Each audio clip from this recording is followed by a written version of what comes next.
navegamos sin historial. Tenemos sexo en varios idiomas. Nos reímos con... Buenas noches, bienvenidos, bienvenidas, bienvenidas a un nuevo lunes aquí en 3 en 1. En este caso, bueno, somos dos. Somos dos. Porque Fermín se lesionó en un partido de rugby, así que hoy no nos va a acompañar. Pero bueno, estamos aquí Diana Holguín y quien les habla, Charo Álvarez, para darles la bienvenida a este lunes por la noche caluroso, donde ya empiezan los primeros calores de esta primavera. Por fin llegaron. Así que, bueno, ¿cómo estás? ¿Cómo andan? Bien, bien. A mí el calorcito me trata muy bien siempre. Ya creo que lo dije. No soy team invierno. No, yo definitivamente. Total. Definitivamente acá el chino nos hace que él tampoco. Bienvenido a este team. Me gusta el calorcito. Iba a haber una tormenta fatal hoy. ¿Sí? Iba a haber una tormenta eléctrica. Sé que lo hubo en zona oeste. Pero no sé, no pasó por capital, ¿no? Yo estuve en el conurbano bonaerense, así que no... ¿En el conurbano? En el conurbano sí. Sí, en Quilmes llovió. En Quilmes llovió. Bastante. En Moreno hubo tormenta eléctrica, de hecho hubo granizo, pero yo estuve en San Martín casi todo el día y cero. Así que bueno, lo vimos pasar en todo caso. Sí. También llamó la atención, no sé si a ustedes, que muy poco tránsito en el día de hoy, ¿no? Yo tengo una teoría que vengo elaborando que tiene que ver con que es el día del comercio. Es verdad, le mandamos un saludo. Eso más que por ahí la gente no utiliza tanto el auto por el tema de la nafta y un montón de otras cosas, pero bueno, el tema de la cantidad en horario pico me pareció que podía ser una razón. El tema del Día del Empleo de Comercio. Pero bueno, le mandamos un feliz día a los trabajadores que sí están enmarcados en algún convenio colectivo, aunque en general te diría que ese sindicato, muy amigo del gobierno, tiene como unas subas bastante limitadas en su salario, pero feliz día a todos los trabajadores y trabajadoras de comercio. Espero que hayan pasado un lindo día. Sí, esperamos muy eso. Merecido para todos los trabajadores. Y tenemos varias cosas en el día de hoy. Una que fue la semana pasada, que el INDEC dio los porcentajes de pobreza e indigencia en la Argentina. La verdad, bastante preocupante. Uh-huh. Lo veníamos en cada columna hablando sobre cifras y cifras y cifras, ¿no? De pobreza, indigencia, de desempleo y demás. Y bueno, vino a confirmar un poco lo que varias consultoras venían sacando números, lo que varias cámaras empresariales también, el Observatorio Social, UNICEF. Me parece que no es un dato que nos sorprenda, pero sí que es grave, sigue siendo grave, con un 52.9, digamos, de pobreza en general, con más de 11 puntos de aumento en estos últimos 6 meses. Uh-huh. ¿No? Me parece que eso ya de por sí, así como decimos que en el transcurso, digamos, del gobierno anterior y de los demás hubo muchas dificultades y hubo un aumento, digamos, de la pobreza, tenemos que decir que le toca, ¿no? Porque pareció que no le tocaba. No, bueno, porque siempre manejan el discurso preparan como el discurso o el relato en relación a toda la culpa es del otro, del anterior o del que, bueno, en este caso del kirchnerismo, de los cucas y demás, que es lo que, bueno, vienen reiteradamente haciendo. Pero yo te quería aprovechar para sumar a eso, o sea, no solo los números, sino también cómo afecta en la diaria, ¿no? Así es. Eso. Y bueno, en el día de hoy me llegó un comunicado, de alguna manera, de Matías Gayol, que él ha recopilado testimonios y vivencias de los trabajadores en distintas provincias y barrios humildes de la Argentina. Él es dirigente de Unidad Piquetera y es el jefe de despacho del diputado nacional Juan Marino. Y entre las cosas que él pudo recabar con esta investigación o estos testimonios que recabó, hay cuestiones puntuales para tener en cuenta de cómo afecta, ¿no?, esto en los barrios humildes de nuestro país. Y en este caso, bueno, él plantea, por ejemplo, que los jubilados y las jubiladas que van a pedir pan a última hora a las panaderías porque tienen que elegir entre poder comer o pagar sus medicamentos porque les quitaron la gratuidad. Hay varias familias que piden asistencia alimentaria y que cuentan que la última vez que tuvieron que ir a un comedor fue en el 2001. Jóvenes de 18 años que estudian y necesitan pedir comida en los comedores porque cada vez hay menos changas y pagan muy poco. Personas al borde de quedarse en la calle, en los barrios más humildes, porque los alquileres informales aumentaron descomunalmente. Tras la regulación de los precios, tras la desregulación en general, los precios de las garrafas aumentaron muchísimo, lo que también hace que aumente la cantidad de gente que va a los comedores para no gastarse toda la garrafa de su casa. Hay ejemplos de trabajadores que no llegan a fin de mes por culpa del aumento de los transportes, o personas con oficios que están cartoneando porque se quedaron sin trabajo en estos meses de recesión sin precedentes. Comedores que por falta de mercadería, tras el abandono del gobierno nacional, recordemos que no entregan que no entregaron la comida, tienen que pasar a funcionar solo una vez por semana y cada vez que abren se les anotan 2 o 3 familias más cada semana ininterrumpidamente. Y vecinos y vecinas que les dicen que si no fuera por la ayuda que reciben, digamos, de movimientos como el que integra Matías, si no fuera por esas personas tendrían que elegir entre comer o tener un techo donde dormir. Digo, para ponerle, si quieren, cuestiones más reales de la diaria a estos números que venimos diciendo hace tiempo aquí en 3 en 1. Sí, la realidad es que venimos contando ya hace un tiempo, digo, esto, lo que veníamos contando sobre todo en la parte de alimentos, en la parte de cómo pegaba, sobre todo en la población más vulnerable y sobre todo en la población más vulnerable que son los niños, niñas y adolescentes de nuestro país, ¿no? Que UNICEF había sacó un informe que decía que no llegaban a cumplir todas las comidas, que había niños y niñas que no podían ir al colegio, que no pueden pagar el bondi. A la brevedad va a subir el subte, digo, acá en la ciudad de Buenos Aires a 755 pesos. Y que ya se nota que hay cada vez menos gente que lo utiliza, o sea... Sí, y para mí no es un dato menor que... ahora lo vamos a unir con el acto político que hubo este sábado en Parque Lezama, con el lanzamiento del partido político de La Libertad Avanza a nivel nacional, donde se supone que no, la pobreza no les toca, que no ellos no son la causa, digamos, de la pobreza, donde Aromi, me sale así. Donde el vocero presidencial hoy dijo que la lucha por la pobreza es la inflación, ¿no? Y cuando yo me puse a buscar, digamos, cuál es la inflación acumulada que viene teniendo este gobierno, y es del 263%, ¿no? Me parece que ahí también hay un dato. Si bien es cierto que en los últimos meses se fue desacelerando, digamos, la inflación, también sabemos cuál es el acumulado que tenemos en estos 6, ¿no? Que afecta a los bolsillos y a la vida diaria de las personas. Y otra de las cuestiones que me parece que es fundamental, y por qué estamos diciendo esto, es que muchas de esas personas pasaron a ser indigentes. Tenemos un 27% de la población hasta los 14 años que son indigentes en nuestro país, algo que no se veía desde el 2001. En ese sentido, me parece que uno de los grandes cuestionamientos y uno de los eslóganes que salieron gritando, como suele hacer, digamos, el presidente, fue contra las encuestadoras, ¿no? Este sábado, también con la aparición, digamos, como oradora de Karina Milei.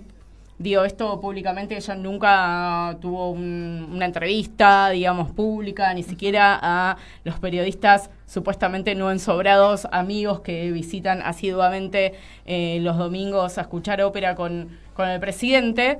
Y escuché a una persona que no sé, un poco no sabía leer. Y no quiero decirlo peyorativamente, pero no sabía leer un discurso con una retórica, ¿no? Media rara, como una jerga peronista, quiero decir, ¿no? Como en esa impronta, y muy casta.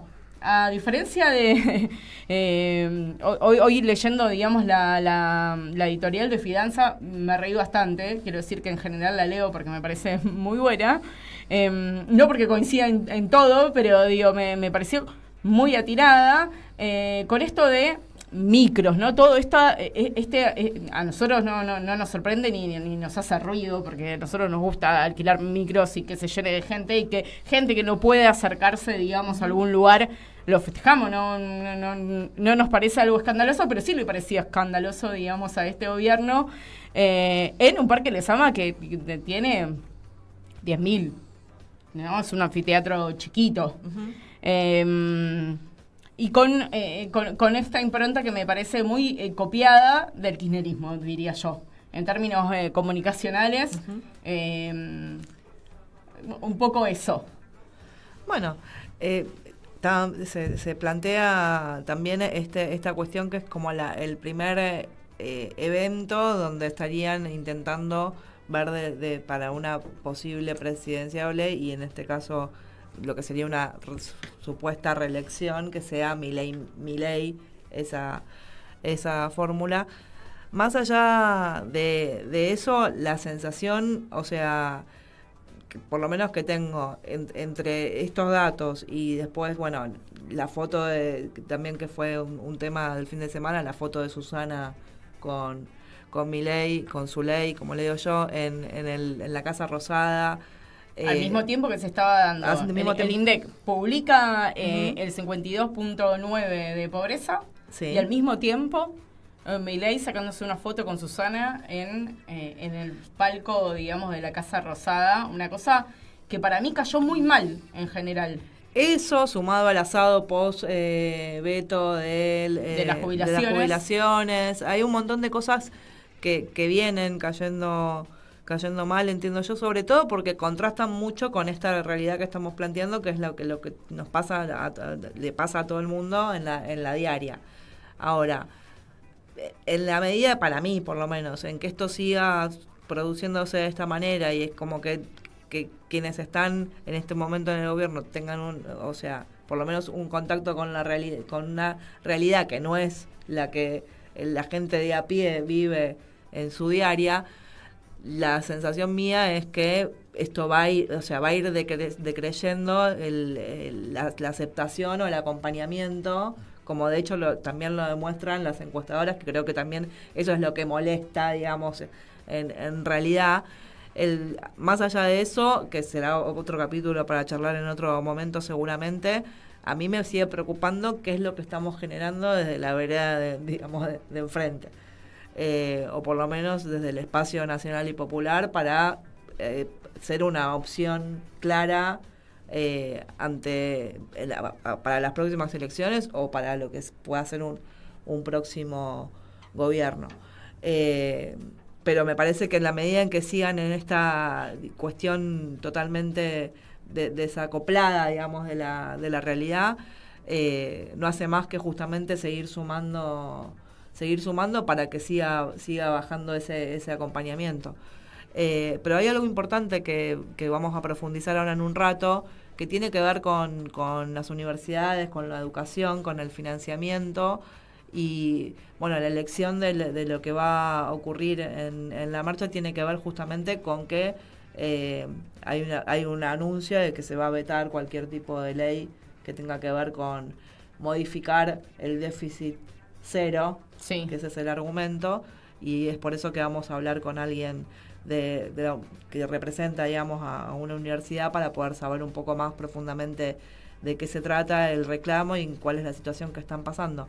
Pero vos tenías otros datos aparte. Sí, no, hay algo que acostumbra, me parece, el gobierno, y que tiene que ver con decir que bajan ciertos impuestos o ciertas variables cuando ya las subieron un 250%, ¿no? Y esto, por ejemplo, uno de los anuncios que tuvo YPF fue la baja de la nafta. Supuestamente se daría una baja de la nafta, del precio de la nafta, y entonces uno va al acumulado. Claro. Finalmente vamos los números un poquito, pero para que nos explique esto. Bueno, el acumulado, digamos, del aumento del precio de la nafta fue un 240%. Y ahora dicen, no, che, va a bajar un 1%, lo estamos bajando. Y cuando lo subís un 240 y después lo bajás un 1, y no te creo demasiado, ¿no? ¿Y esto acompañado con qué? Digo esto porque es una de las cosas que dijo Sandra Petovelo, la ministra, digamos, de Capital Humano, es que se estaba desacelerando la pobreza. No sé dónde ve la desaceleración, digamos, de la pobreza. Algunos técnicos están diciendo, no, bueno, sí, puede ser un poco. Yo, la verdad, lo único que veo es que justamente aumenta 11 puntos, digamos, la pobreza, concretamente. Lo único que se ven son los números ahí. Te voy a seguir con el hilo en relación a lo que plantean cuando bajan algo. Digo, pasó lo mismo con la inflación en la primera parte. Cuando dijeron lo bajamos al 4, era lo que había dejado Sergio Massa antes de irse, digamos. Eso, y así sistemáticamente. Bajamos el impuesto a país. No, bueno, vos tenías el 7. Sí. Lo aumentaste a un al 17, a un 17 y ahora volviste a 7. Y ahora volviste a 7, pero levantás la bandera que bajaste el impuesto. Bueno, ese es el mecanismo que vienen teniendo sistemáticamente con cualquiera de los temas. Aparte de, estaba tratando de encontrar un tuit que vi que no tengo claro si Zuley lo había posteado él o había retuiteado otro, pero sí me acuerdo del gráfico donde planteaba que siguen aumentando los salarios al ritmo de la inflación. Porque dice que aumentaron los salarios reales. Y yo lo que digo es, si no dejan que... Ellos hablan de la libertad, pero no dejan que haya paritarias libres. Entonces eso es intervencionismo. Sí. Eso es ABC, digamos, de la política cambiaria. Vos estás interviniendo ahí en una relación que supuestamente debería ser libre. Bueno, intervención no puede haber un aumento, digamos, salarial por encima, digamos, de la inflación. ¿De qué inflación? De esta última. Porque la del 150%, digamos, de principio de año, vamos a decirlo así, no la fumamos toda. Claro. De ahí que la pelea de lo que hablamos la semana pasada, digamos, con el tema del veto de las jubilaciones, tenga que ver con esto. Y lo que tiene que ver con las universidades, justamente, tiene que ver con esto. Es decir, no hay un aumento que equipare a lo que ya hay de inflación. Entonces están 20, 30 puntos abajo, 50 puntos abajo. Ahora vamos a hablar con el rector de la Universidad Nacional, Arturo Jaureche. Pero digo, me parece que en ese relato, que es un autoconvencimiento, de alguna manera, y un relato que empieza a hacer agua. Y por eso los encuestadores en septiembre, fines de septiembre, sacaron, pero de todas las variedades, de ideológicas, de posicionamiento, consultoras de todos los colores, y dicen, ya hay una clara caída de la imagen de Javier Milei. Y hoy retuiteó otra encuestadora que no la pude chequear del todo, pero diciendo que no le tenían confianza con respecto a arreglar la pobreza. Sí, sobre la inflación. Bueno, es un dato. Digo, efectivamente, ahora está estabilizada, entre comillas, la inflación, pero no sobre la pobreza. Es decir, hay algo de ese relato que se empieza a resquebrajar y que la gente lo empieza a sentir, porque si a vos te aumentan un montón el bondi, el tren, el subte, que son dos medios que en general, por ejemplo, la gente que entra del conurbano bonaerense para la ciudad de Buenos Aires se tiene que tomar, es imposible decir que... Digo, hay un 30% de aumento en un bondi, un 50% en el tren, que fue como un 200% en realidad. Digo, hay aumento en el subte que puede hacer la combinación para ir al laburo, y después te aumentan el salario. Aquellos que tienen la suerte de tener un trabajo en blanco, ¿no? Con un convenio colectivo de trabajo, te aumentan un 2%, 4%. Che, entonces, amigos, es evidente, digamos, que va a haber trabajadores pobres aunque tengan laburo, aunque tengan 3 changas. No, es que aparte, digo, es el bondi más las tarifas, más los alquileres, el que tiene que alquilar, digo, son todas cosas que se van sumando, los que tienen prepaga, la prepaga, digo, de acuerdo a la situación en la que estés, y no hay ningún tipo de ingreso que compense eso. El tema para mí, y creo que hay que seguir insistiendo en esto, es que mintió. O sea, no es verdad que porque todo el mundo dice, bueno, nosotros sabíamos lo que, y yo también lo digo, nosotros sabíamos lo que venía a hacer y está haciendo lo que dijo que iba a hacer. Sí, de la banco, está haciendo lo que dijo que iba a hacer, hasta cierto punto, porque planteó que el ajuste no iba a ser a la gente hasta tanto esté en una situación que permita que esa gente pueda pagar el ajuste. No lo dijo en esos términos, pero más o menos. O sea, que no iba a aumentar las tarifas, que no iba a hacer un montón de cuestiones que le afectaban directamente a la mayoría de la población, hasta tanto no haya una mejora, digamos, del poder adquisitivo que permita poder pagar esas tarifas que estaban que había que aumentar porque estábamos pagando lo que no correspondía, porque estábamos viviendo en una ilusión, no sé cuál. Pero el plan platita. En plan platita. Sin embargo, ahí sí, yo creo que está también el régimen. Sin embargo, ya emitieron todo lo que emitió el gobierno anterior en 4 años. Quiero decir esto porque a mi padre, que lo saludo, que lo amo, pero que lamentablemente tenemos pensamientos diferentes, me decía el plan platita, y digo, si hablamos de que la emisión genere inflación, no sabés, todos los boletines oficiales que salieron con la autorización de eso es infernal. Es decir, que ahí, digo, si esa es una de las variables. Pero ahí también hay un resquebrajamiento del contrato, digamos, del contrato social, para decirlo de alguna manera, donde uno depositó el voto porque creyó en lo que le estaba diciendo la persona que le estaba asegurando que a él o a ella no le iba a pasar. Claro, y además la casta, ¿no? Quiero decir esto como la casta. Bueno, la casta había gran parte de la casta en el acto, digamos, de Parque Lezama. Digo, los Menem. Los Menem. Estaba Patricia Bullrich, ¿no? Si esa persona ha tenido un abanico de colores impresionante, ¿no? Y me pongo a pensar, por ejemplo, en la casta, en el nuevo ministro de Salud, porque en el fin de semana también echaron a otro, digamos, de sus ministros. Ya no me acuerdo qué cantidad, digamos, de funcionarios han pasado por este gobierno en los últimos 6 meses. Había alguien que estaba llevando la cuenta. Pero bueno, hoy tenemos un nuevo ministro que es Mario Lugones. Mario Lugones, dueño del sanatorio Güemes. Mira. ¿No? Que a mí no me parece un dato menor, pero que también seguramente le vamos a poder preguntar al nuevo rector. Y otra de las cosas que por eso digo, a mí no me llamó la atención en el acto del sábado el discurso de Milei. Me parece que es el discurso que viene teniendo sostenidamente, digo, en ese sentido como coherente con lo que es él, o sea, con lo que se espera de él, los gritos. Ahora se la agarró con los encuestadores y los periodistas, que los periodistas ya venían siendo, digamos, castigados. Con los encuestadores porque dijeron que había caído su imagen, claramente, es por eso.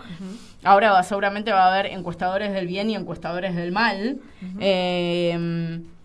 Pero lo que sí me llamó la atención y me parece que es un dato, digamos, importante, es la aparición de Karina Milei en la escena política. Me parece, Fidanza lo llamó el cumpleañitos, digamos, de Karina.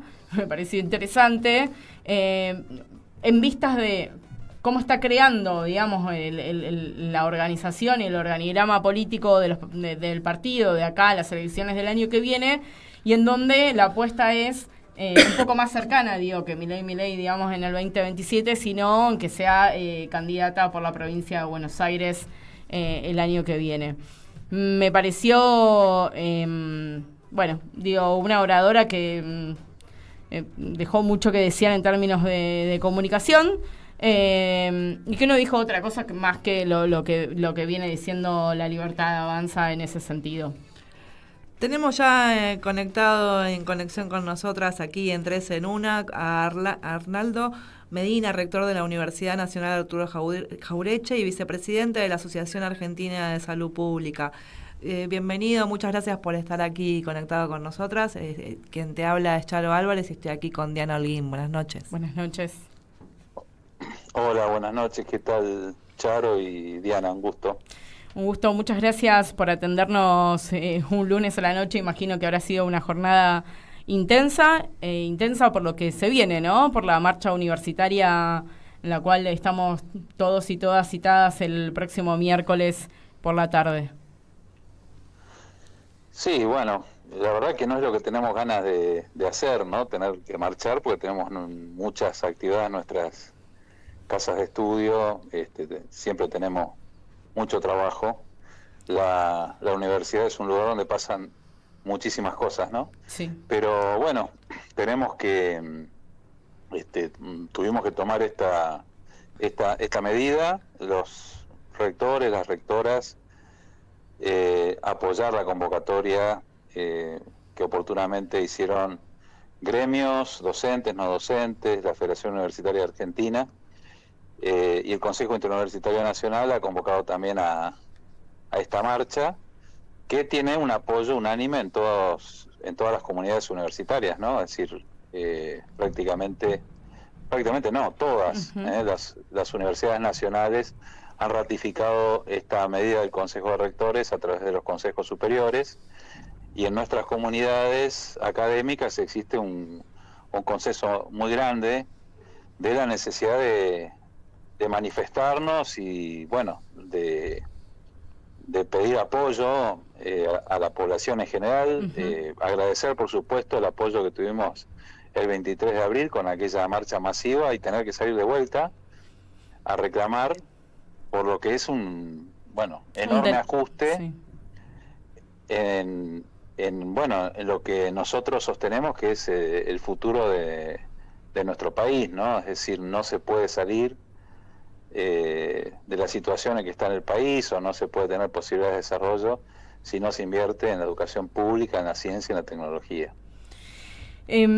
Arnaldo, vos justo contabas que el 23 de abril hubo una marcha masiva en la cual salió gran parte de la ciudadanía, no solamente, digamos, los sectores universitarios, también fue apoyado, digamos, por la CGT y otros gremios.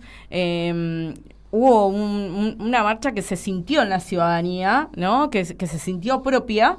En ese momento hubo una nueva negociación que entiendo fue de un 10% que tenía que ver con el presupuesto para el funcionamiento de las universidades, y se dejó a un lado, si no, por favor, corríjame, se dejó a un lado todo lo que tenía que ver con el salario, digamos, de los docentes y no docentes, que finalmente son también con lo que se sostienen las universidades públicas. Sí, mira, son varios puntos, ¿no? Obviamente que el más sensible en este momento son los salarios, que han perdido respecto a la inflación 50 puntos reales, que también han perdido, por ejemplo, respecto a los salarios del resto de la Administración Pública Nacional, 20 puntos, ¿no? Es decir, es artero, ¿no?, el ajuste en las universidades nacionales. Pero también hay otros puntos, ¿no?, como es la paralización de las obras. Nos impacta directamente lo que está pasando a nivel del sistema de ciencia y tecnología, es decir, de financiamiento de la investigación. Nuestros científicos, nuestros investigadores están sin financiamiento para seguir con sus proyectos. Sabemos que desfinanciar y parar un proyecto se hace en poco tiempo, ¿no? Pero después poder volver a reactivarlo lleva a veces años. Y bueno, y también lo que ocurre a nivel de las becas de los estudiantes, y bueno, y no es que, digamos, lo que se negoció o lo que ofreció el gobierno, un 5,8, ¿verdad? Después del 23 de abril, respecto al funcionamiento, no es que dista de ser lo ideal, ¿no? Es decir, ni siquiera llega a cubrir el aumento de costo que tuvimos por la inflación y los tarifazos. Mira, yo, sin ir más lejos, ¿no? Te voy a decir algo que recibí hoy en la universidad, una tarifa de servicios públicos que no es la más cara, ¿no? Que es el agua. Sí. ¿No? La factura de AISA. Nosotros recibíamos en la universidad una factura de 600.000 pesos aproximadamente. Nos llegaron 7 millones de pesos. O sea, un aumento de más de 1000%. Claro. ¿No? Es decir, eso es lo que hoy llegó. Ya se habló mucho de la luz, del gas, etcétera, y el aumento de los costos que tuvimos. Bueno, pero obviamente es muy sensible el tema de los salarios, que no es solamente, y que por supuesto es muy importante, la supervivencia de nuestros trabajadores, que tengan salarios dignos, que puedan mantener a sus familias, que puedan cumplir con sus proyectos, sino que también impacta directamente en el futuro de la universidad. Es decir, nosotros ya sabemos lo que pasa cuando los salarios están tan bajos, ¿no? Es decir, acá hay fuga de cerebros, hay renuncias, en el mejor de los casos siguen en el sistema educativo yendo al sector privado, pero muchos, a las universidades privadas, pero muchos van a trabajar a otros lugares del sector privado, bueno, obviamente con una necesidad auténtica de poder mantener a sus familias, ¿no? Entonces, acá hay una pérdida enorme que después cuesta muchísimo recuperarla. Ya estamos viviendo las universidades, las ofertas que llegan del exterior a muchos de nuestros científicos. Ya esto empieza a aparecer. Obviamente es un proceso que no se da de un día para el otro, pero es una película que ya conocemos, ¿no? Exactamente, ya la vimos y con el agravante que es inédito el ajuste que se ha llevado adelante en estos pocos meses, es decir, no tiene antecedentes. Arnaldo, estamos hablando con Arnaldo Medina, que es rector de la Universidad Nacional Arturo Jauretche. Yo quería resaltar esto que estás mencionando porque una de las cuestiones que se plantean como para erosionar la legitimidad o la importancia de esta marcha es la cuestión de que, bueno, como está supuestamente, entre comillas lo digo, ¿no?, resuelto la cuestión presupuestaria del funcionamiento de las universidades, que esto, como tiene que ver con el salario, se aprovecha ahí, se le pega a los sindicatos y se dice que es una cuestión de los sindicatos, que este discurso, ¿no?, que es porque no quieren trabajar y demás. Por eso resalto, y me parece muy importante esto que sumás en relación a las obras y a todas las demás cuestiones que tienen que ver también con la cuestión salarial, pero que bueno, que no es la única variable. Sumado a eso también... Y por otro lado, el funcionamiento tampoco está resuelto, ¿no? Eso también. Claro, por lo que decís del agua y demás, claro. Exacto. Sí, lo que yo quería aprovechar, teniendo en cuenta que también tenés que ver de alguna manera con el ámbito de la salud, es cómo vos también estás viendo todo esto todas las políticas públicas que se están llevando adelante, para decirlo de alguna manera, en este sentido, que es, porque quizás el no hacer es una decisión política también, a eso me refiero, y quería saber cómo habías tomado este cambio de secretario, de ministro de Salud. Bueno, sí, es un cambio, ¿no? Bueno, como siempre hay que esperar el nuevo ministro, qué políticas lleva adelante, qué iniciativas tiene. Más allá del ajuste que está, digamos, prácticamente en todas las áreas de gobierno, particularmente acá se han cerrado planes nacionales, han disminuido drásticamente el rubro de transferencias a provincias, ¿no?, en distintos insumos que históricamente se venían transfiriendo, pero quiero resaltar algo que es preocupante, que es el rol rector del ministerio, ¿no? Es decir, el Consejo Federal de Salud no ha tenido reuniones prácticamente, no está funcionando como un ámbito de acuerdo de las políticas. Yo creo que esto es lo más preocupante. Obviamente hay que ver con el nuevo ministro qué ocurre a ese nivel, digamos, y cómo se llevan adelante esas políticas, pero se está viendo mucho con el dengue, ¿no? Es decir, cuando no hay una coordinación entre las provincias, a qué grupos vacunar.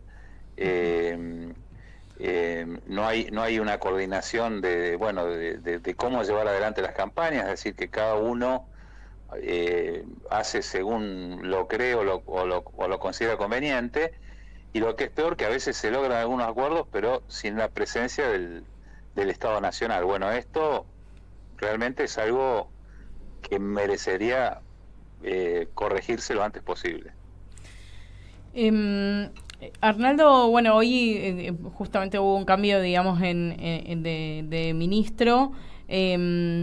También sabemos que en el caso de las universidades nacionales, como es la de Arturo Jaureche, que se encuentra en Florencio Varela, hay una gran cantidad, por suerte, de universidades nacionales en el conurbano bonaerense que se fueron creando en estos últimos 15, 20 años.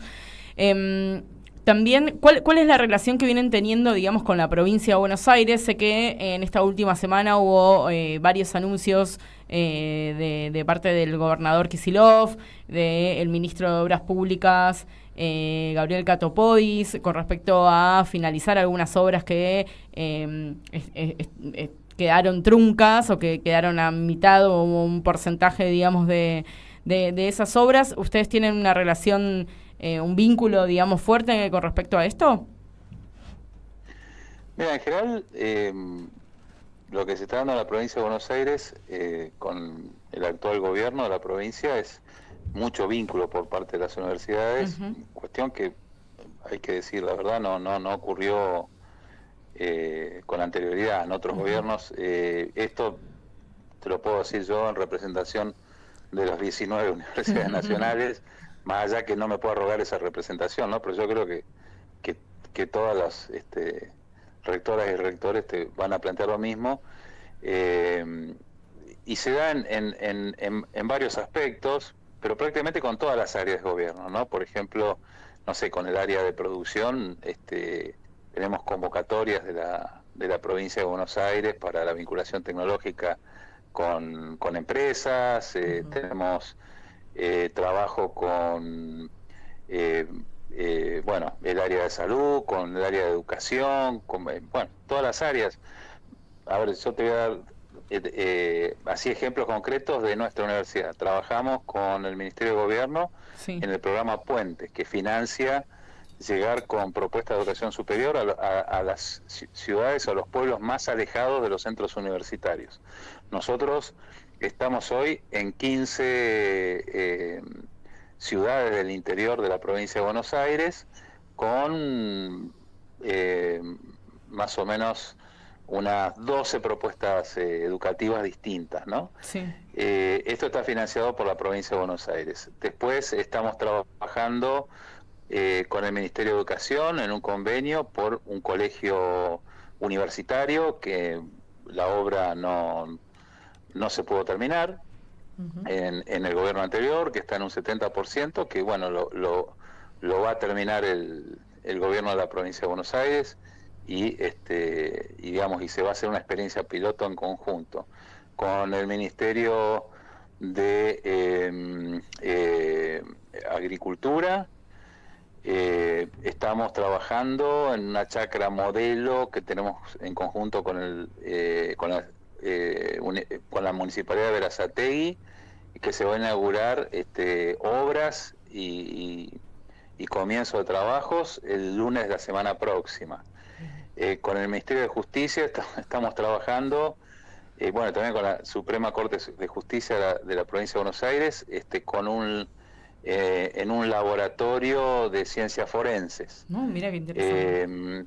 O sea, y así puedo seguir, te estoy diciendo los últimos, los más inmediatos, pero así podría seguir hablándote muchísimo tiempo. Yo no del tiempo, pero tenemos muchísimas iniciativas, muchísimo trabajo, y esto no tiene que ver con el financiamiento, ¿no? Sino con más allá que la provincia está financiando en la medida que puede muchas de estas actividades, pero tiene que ver también con la misión social de nuestras universidades, de poder colaborar con nuestros territorios, de poder trabajar en el mejoramiento, en el desarrollo de nuestras de los sistemas productivos en nuestras regiones, en la provincia de Buenos Aires, contribuir al desarrollo del país, es decir, bueno, es cumplir con nuestro rol, poder trabajar en red, porque entre las universidades somos muy colaborativas, trabajamos en conjunto, así que te diría que sí, que efectivamente hay un trabajo muy intenso, y esto que comentabas de las obras, es cierto, es decir, bueno, hay una propuesta de contribuir a nuestra infraestructura universitaria, ¿no? Es decir, Sí. las universidades estamos presentando en este momento los proyectos, y bueno, tenemos la expectativa de poder avanzar con estos proyectos, y lamentablemente todos los proyectos nacionales en este momento están parados. Están paralizados.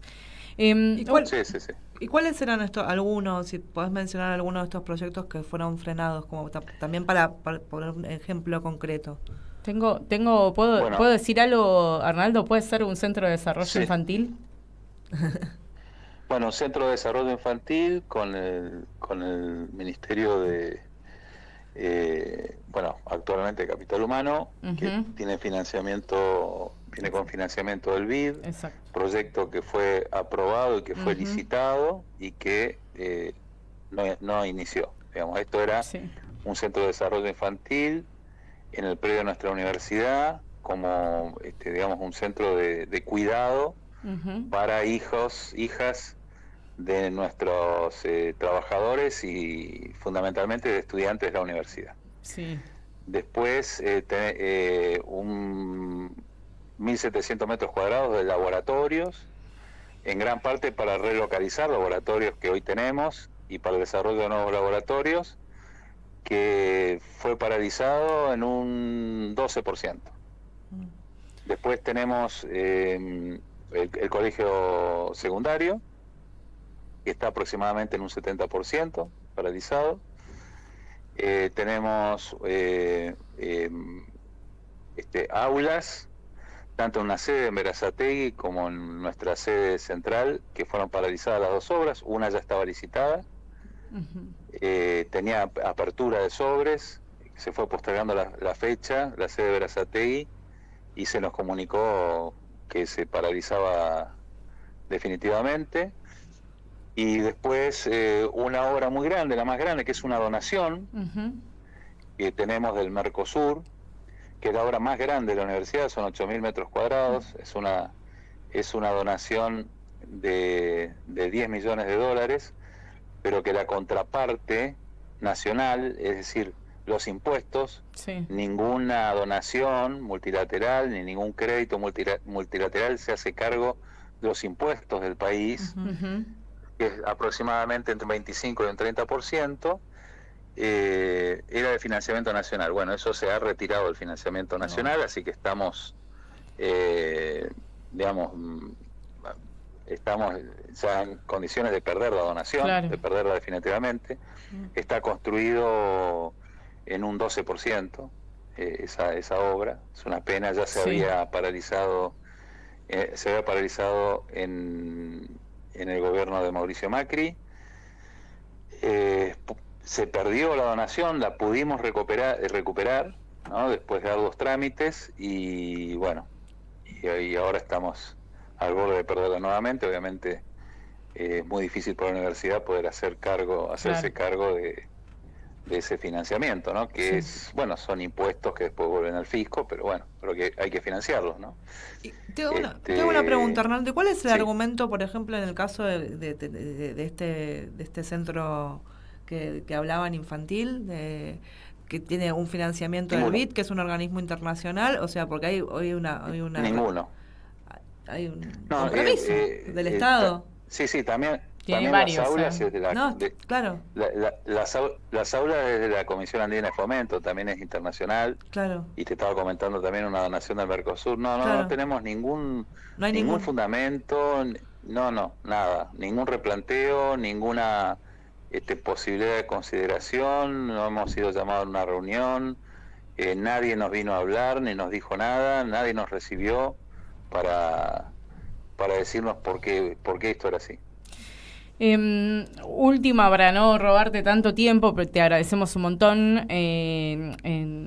Nos has instruido en un montón de cuestiones.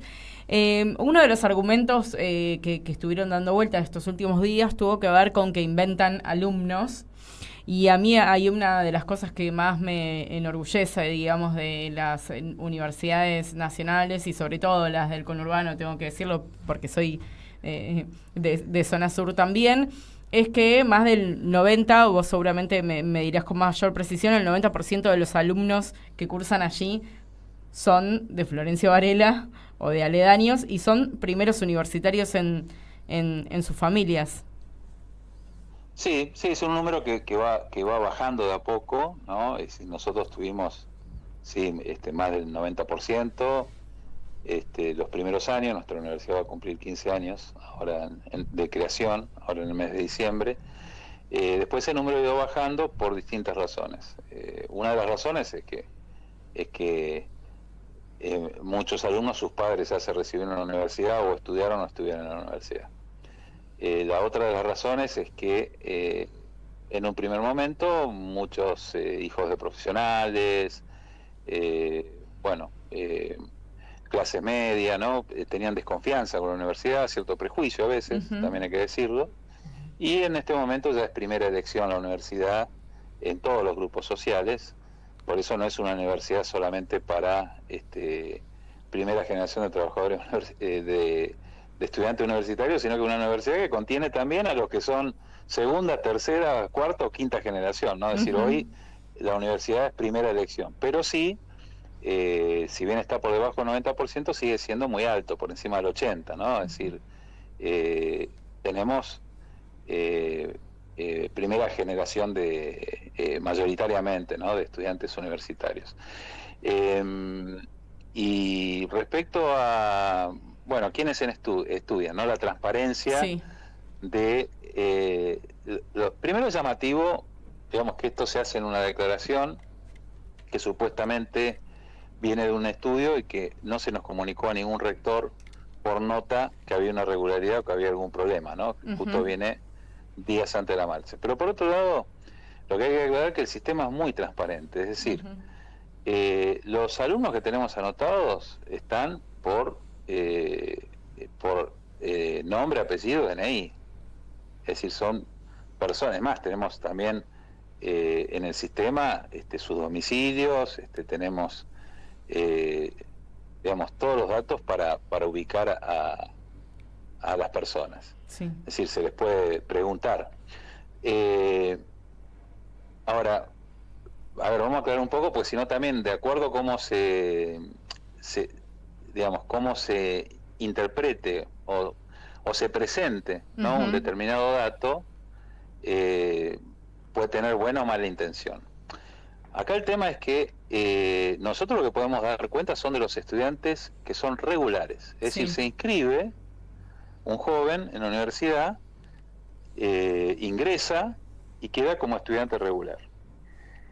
Si después, durante el año, no tiene, siempre cuando uno toma el dato de quiénes se anotan en comisiones, siempre va a haber un grupo de estudiantes que por distintas razones ese año o entró en primer año y después consideró que la universidad no era lo suyo. También no todos tienen que ir a la universidad, ¿cierto? Pero bueno, tuvo la posibilidad, accedió, quizás el hecho de estar unos meses en la universidad igual le sirve, ¿cierto? Porque participa de una comunidad, estudia, se da cuenta que no es lo suyo, y puede ser que haya abandonado, ¿cierto? O puede ser que algún estudiante de años superiores un año decide, este año no voy a cursar todas las materias, o curso alguna porque tengo que trabajar, porque tengo algún problema, etcétera, etcétera. Esto pasa tanto en las universidades públicas como en las universidades privadas, digamos, no es solamente un problema de la universidad pública. ¿Qué ocurre? Si durante un año un estudiante no rinde por lo menos 2 materias, estoy hablando del caso de nuestra universidad, ¿no? Pero más o menos en todas es similar. Si no rinde por lo menos 2 materias, 2 finales, o tiene 2 materias aprobadas, el estudiante pierde la regularidad. Sí. El estudiante pierde la regularidad. Y si pierde la regularidad, después se le da de baja. Te doy el caso de nuestra universidad. Nuestra universidad tiene en este momento como regulares 33.100 estudiantes. Podríamos decir 36.500 porque hay un grupo importante de estudiantes que hace 2 carreras. O sea, tenemos más de 2.000 estudiantes que hacen 2 carreras. Sí, es una característica de nuestra universidad, ¿no? Que hacen más de una carrera. Bien, tomemos esos 36.500 estudiantes. Ahora, ¿cuántos efectivamente están en una comisión, están cursando? Y la mayoría, es decir, podemos decir 31.000, 32.000, están efectivamente cursando, están estudiando. Los que no, al año siguiente, o sea, en el corte que se hace a comienzo del año que viene, pierden la regularidad. Claro. Ahora, si ingresan a nuestra universidad la misma cantidad de estudiantes que ingresaron el año pasado, Sí. más o menos se inscribieron unos 11.000, de esos 11.000, 8.000, ¿no? Sí. Tenemos un curso no de ingreso, porque digamos, por ley no hay ingreso eliminatorio, pero sí un curso de preparación de la vida universitaria, y donde tienen nosotros tomamos examen de nivelación, matemática y lengua. Los que no pasan ese examen después van a clases de apoyo. Entonces, supongamos que aproximadamente 8.000, ¿no? Sí. Efectivamente ingresan a la universidad. Bueno, se verá el balance entre los que pierden la regularidad y los que ingresan, si queda el mismo número, menor o un poco mayor. Siempre nuestra universidad tuvo un crecimiento muy grande, hace aproximadamente 7 años, la mitad de su existencia. Durante 5 o 6 años un crecimiento exponencial, y ahora se va regularizando y el crecimiento, sigue habiendo un crecimiento, pero mucho menor. O sea, ese balance entre los que ingresan y pierden la regularidad es menor. O sea que es más o menos estable también la cantidad de alumnos, digo, entre los datos son más menos. transparentes, los datos son transparentes, exacto. ¿Qué está ocurriendo estos meses? Esto sí es cierto, un dato de la realidad, y quizá también pueda ser aprovechado, ¿no? Para hacer este tipo de manifestaciones. Lo que sí está ocurriendo, en el último cuatrimestre, yo soy docente, lo noté en mi comisión, yo tengo comisiones que generalmente están en 30, 35 alumnos, yo ahora tengo 25. Y para mí es un promedio de lo que está pasando. O sea, hay un porcentaje de abandono de las comisiones superior a años anteriores. ¿Qué nos dicen los estudiantes?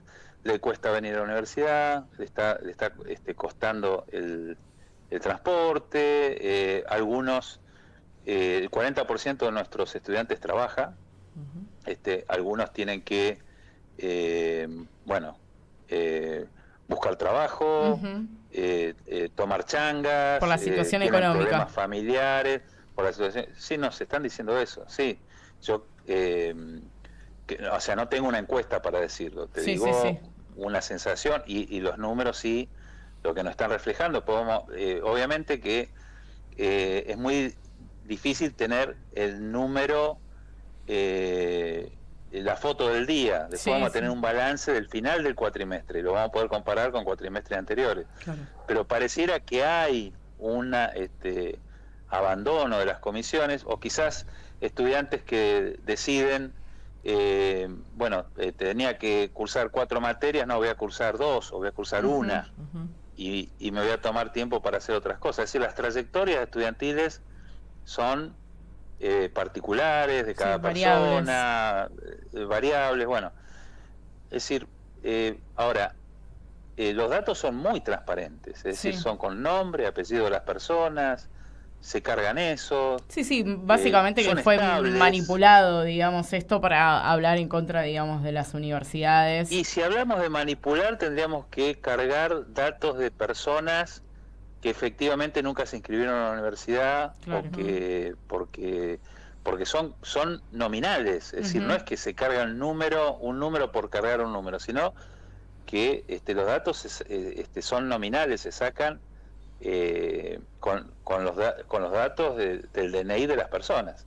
Es más, en nuestra universidad el legajo está ligado al DNI de cada uno, y se le abre un legajo a cada estudiante. Bueno, Arnaldo, nos estamos quedando ya sin tiempo, nos tenemos que despedir hasta el próximo lunes. Igual me quedé pensando en lo perverso, ¿no? del planteo, porque el tema de cuestionar quiénes, de qué manera se anotan y si esas personas son reales o, digamos, no hace más que demonizar todo lo que, o sea, el mecanismo siempre es demonizar para después atacar. Y me parece, la verdad, que eso corre por mi cuenta, muy perverso el planteo. Que por otro lado el estudio que ellos tienen son de los datos transparentes que existen, es decir, claro. ¿qué es lo que están diciendo? Lo que yo interpreto, ¿no?, de los dichos del secretario. Bueno, hay alumnos regulares que no están en comisiones. Y sí, son los datos que te estamos dando nosotros. Nosotros tenemos. No es que es poco transparente, te lo estamos brindando nosotros los datos. Claro. Ahora, pero te estoy diciendo, alumnos regulares tengo 36.000, no es que tengo 100, 36.000. Ahora, que están en comisiones, no sé, 31.000. Bueno, son números grandes. Ahora, igual eso no hace... La conclusión que el 20% o el 15% son datos falsos, que no son datos falsos, son los datos que te estoy dando. Claro. Tengo igual tantos regulares, y de esos regulares tantos están anotados en comisiones. Claro. Igual eso no hace, digamos, a que al desfinanciamiento y al ajuste que está sucediendo en este momento. Arnaldo, agradecerte muchísimo por tu tiempo. Decirte que vamos a estar acompañando, digamos, esa marcha universitaria, acompañando, digamos, a todos los docentes, no docentes y a toda la comunidad educativa. Creemos que es un derecho a la educación como un derecho social, digamos, para todos y todas. Entiendo que va a ser este miércoles 2 de octubre, el acto va a ser a las 5 de la tarde en Plaza Dos Congresos. Así es. Esos son los datos. Y yo soy el agradecido, muchas gracias. No, gracias a usted. Bueno. Hasta pronto. Hasta pronto. Nos despedimos aquí un nuevo lunes en 3 en 1. Muchas gracias. Los vamos a dejar con un temita elegido por nuestro operador, el gran chino Román de Los Piojos. Gracias. ¿Y miércoles 2 de la tarde? No, miércoles 2 a las 5 de la tarde por la educación. Los esperamos ahí. Chau.